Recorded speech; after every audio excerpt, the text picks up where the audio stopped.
मनसे अध्यक्ष राज ठाकरे यांनी नुकतीच मुंबईतील मनसे पदाधिकाऱ्यांची महत्त्वाची बैठक आयोजित केली होती। या बैठकीत पक्षाच्या कामकाजावर त्यांनी तीव्र नाराजी व्यक्त केल्याची बातमी आहे। पक्षाच्या कामकाजात शिथिलता दिसून येत आहे। सगळ्या गोष्टीचा मजाक बनवलाय। जर काही नवीन करायचे नसेल तर पक्षाच्या नावात असलेल्या नवनिर्माण शब्दाला अर्थ तरी उरेल का? या शब्दात त्यांनी उपस्थितांची कान उघडणी केली। खरे तर राज ठाकरेंनी महाराष्ट्राचे नवनिर्माण करायचे म्हणजे नेमके काय करायचे याचा रोडमॅप आपल्या कार्यकर्त्यांसमोर ठेवणे अपेक्षित आहे।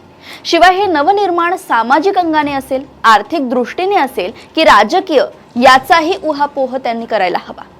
मनसे हा राजकीय पक्ष आहे आणि राजकीय पक्षाचे पहिले लक्ष अर्थातच सत्ता हाती घेणे किंवा किमान सत्ताधारी आघाडीचा घटक असणे हेच असते।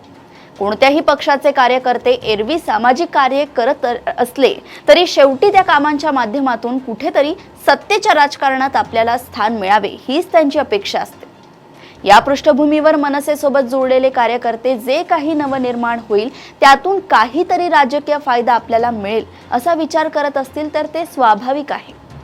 थोडक्यात कार्यकर्त्यांना सामाजिक कार्यासाठी उद्युक्त करायचे असेल तर त्यांना त्यातून राजकीय प्रतिष्ठा देखील मिळेल याची काळजी त्या पक्षाच्या धुरीणांनी घ्यायला हवी। परंतु राज ठाकरेंनी राजकीय भूमिका घेताना जो वैचारिक गोंधळ घातलाय त्यातून या पक्षाला भरीव असे राजकीय यश फारसे मिळाले नाही। त्याचा परिणाम कार्यकर्त्यांच्या उमेदीवर आणि उत्साहावर झालाय। त्यातून नवनिर्माणाचे गाडे रखडले आहे।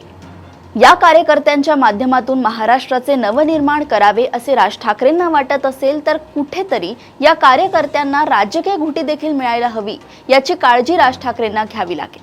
अशाच घडामोडी व अपडेट सोबत पुन्हा भेटूया देशोन्नती संपादकीयमध्ये। बघत रहा देशोन्नती। नमस्कार।